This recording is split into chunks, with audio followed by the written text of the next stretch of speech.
Halo engineer, pada kesempatan penelitian kali ini kita akan menggunakan salah satu cabang dalam ergonomi yaitu biomekanika. Biomekanika adalah ilmu yang membahas aspek-aspek biomekanika dari gerakan-gerakan tubuh manusia. Biomekanika merupakan kombinasi antar keilmuan mekanika, antropometri, dan dasar ilmu kedokteran yaitu biologi dan fisiologi.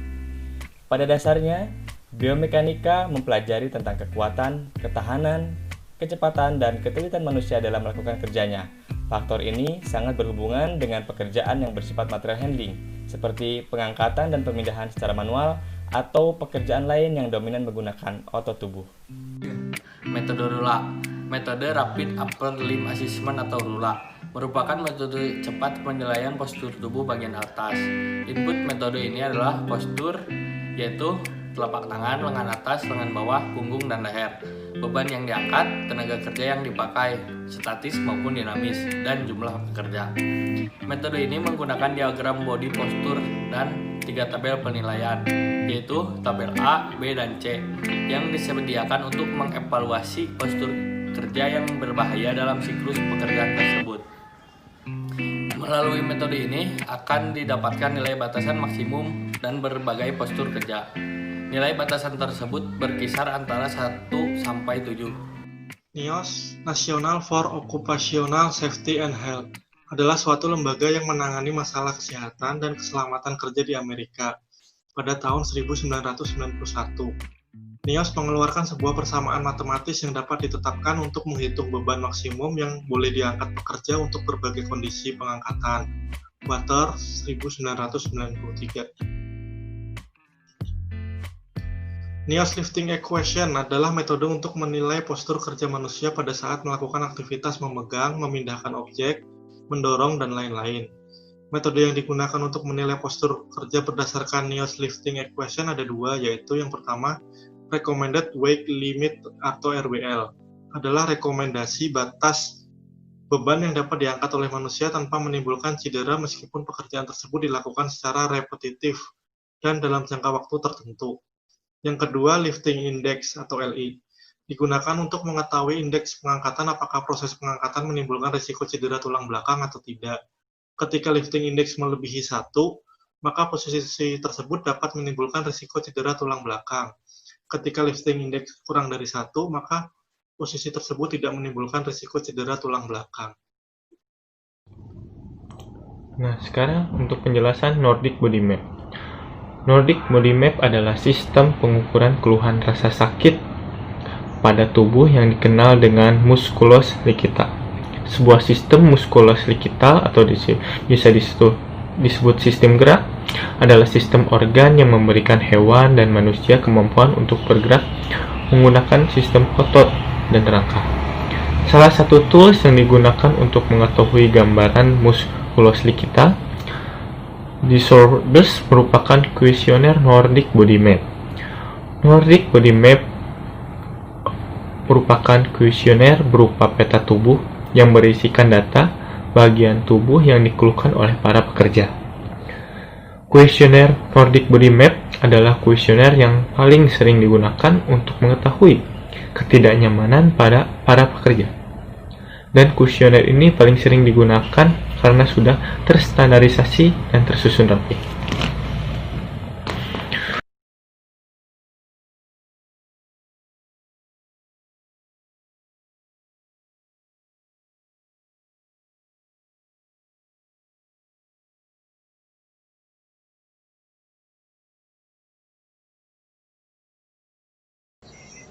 Dari observasi yang kita lakukan di tempat penggilingan gabah di daerah Kelari ini, kemudian kita coba mengukur sesuai perhitungan metode yang kita gunakan, Di antaranya di sini yang pertama adalah metode RULA. Kalau dilihat dari gambar di sini, kegiatan operator memindahkan karung berisi gabah ya. Untuk grup A atau tabel grup A ini, di sini terlihat ya, tabel A ini untuk hasil pengukurannya itu di level 3, sedangkan grup B-nya itu ada sama ya di level 3 juga, sehingga untuk tabel C-nya itu mendapatkan skor sebesar 7, yang mana hasil penilaian sikap kerja operator menggunakan metode RULA diperoleh hasil skor total 7, nilai skor 7, artinya sikap kerja yang dimaksud masuk pada level tinggi sehingga diperlukan tindakan perbaikan harus sesegera mungkin. Kemudian untuk metode NIOSH-nya, di sini kalau kita lihat gambar pengangkatan beban awal dan beban akhir. Di sini kita hitung untuk nilai lifting index-nya 1,79. Kemudian untuk akhir pengangkatannya sendiri nilainya yaitu 6,64 ya. 6,64. Lebih besar dari 3 ya, maka pengerjaan tersebut tergolong sangat beresiko, bisa menimbulkan cedera pada tulang belakang ya. Kemudian dengan metode atau perhitungan Nordik itu di sini kita lakukan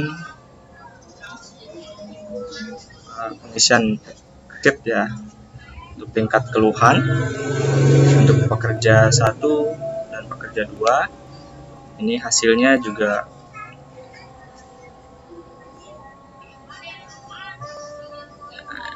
operator 1 dan operator 2. Kalau melihat hasil dari ininya pengukurannya di sini dan kita bandingkan dengan tabel untuk mengambil kesimpulan sendiri. Di sini operator pertama itu skornya 61, sedangkan operator kedua skornya 54, sama-sama di level sedang. Dan menurut kami itu tetap harus dilakukan perbaikan sehingga tidak terjadi resiko cedera.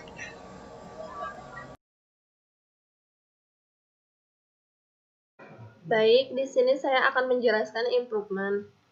Berdasarkan hasil yang didapat pada perhitungan metode RULA sebelumnya, kita kan didapat hasil bahwa pekerjaan tersebut beresiko sangat tinggi, sehingga diperlukan improvement. Di sini, improvement yang kita usulkan yaitu pengangkatan beban oleh 2 orang, sehingga bebannya menjadi dibagi 2. Untuk perhitungan metode RULA-nya sendiri, di sini dapat dilihat untuk skornya.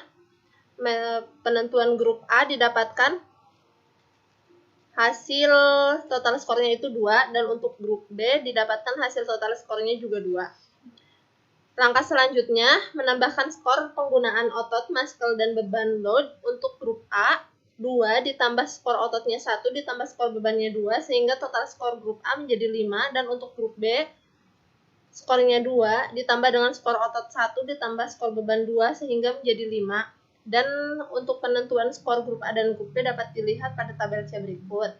Nah, didapatkan hasil untuk skornya itu 6. Nilai skor 6 tersebut artinya kerjaan tersebut masih perlu dilakukan improvement kembali, karena masih tergolong kategori sedang.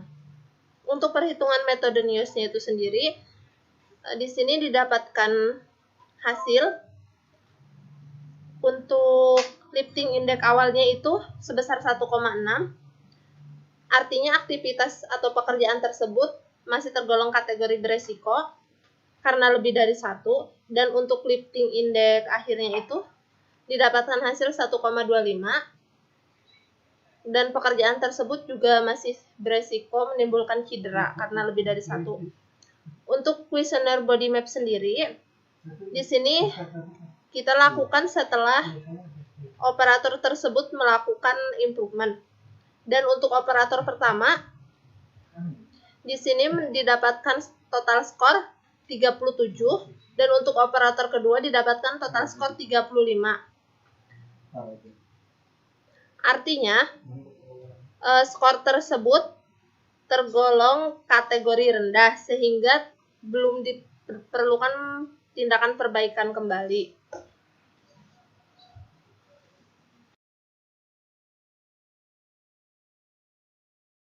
Baik, di sini saya akan menjelaskan kesimpulan dari hasil penelitian dan pengamatan kelompok kami. Yang pertama adalah analisis postur kerja operator pengangkatan karung gabah di pabrik penggilingan gabah Kelari dengan menggunakan metode RULA mendapatkan hasil perhitungan dan kategori level tindakan pada tabel yang menunjukkan pada level 7. Artinya pekerjaan tersebut memerlukan tindakan segera.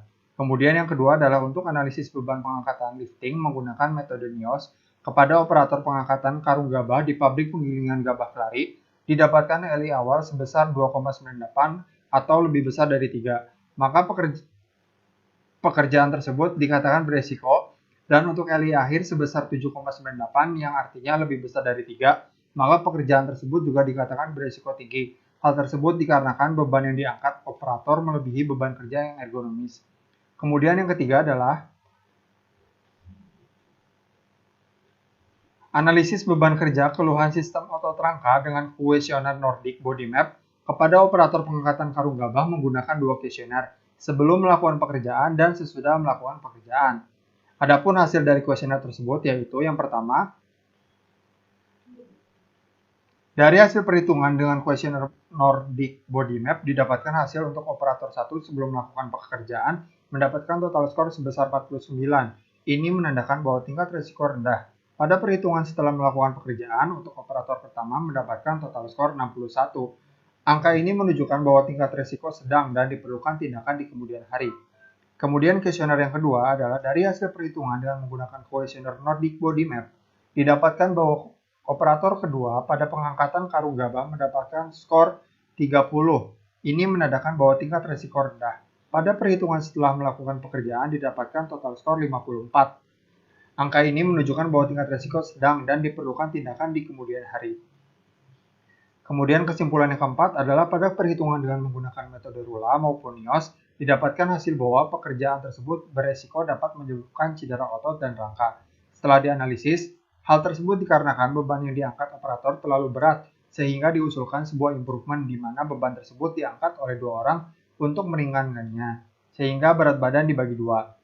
Setelah dilakukan improvement, dilakukan perhitungan kembali untuk metode RULA, didapatkan skor 6 berada pada level sedang. Improvement tersebut belum sampai mencapai kategori aman. Hal tersebut dikarenakan beban yang diangkat setelah dilakukan improvement masih melebihi beban kerja yang disarankan. Kemudian yang keenam adalah untuk hasil perhitungan metode NIOS setelah dilakukan improvement, didapatkan hasil dari untuk LI awal yaitu 1,6 dan LI akhirnya 1,25.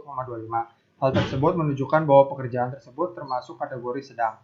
Kemudian kesimpulan yang ketujuh, untuk hasil kuesioner Nordic Body Map, setelah dilakukan improvement, untuk operator pertama didapatkan skor 37, dan operator kedua mendapatkan skor 32. Skor tersebut termasuk ke dalam kategori rendah.